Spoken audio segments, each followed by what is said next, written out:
Abocaments incontrolats al costat de contenidors, en cunetes, en barrancs, moltes voltes a prop d'espais naturals.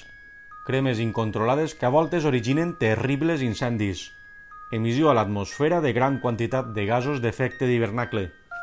Tampoc hem d'oblidar que la crema d'estos residus agrícoles comporta una enorme pèrdua d'hores de treball per a agricultors i personal de l'administració, tant per l'emissió dels permisos obligatoris com pel seguiment i control que policia i agents ambientals estan obligats a fer d'estes cremes.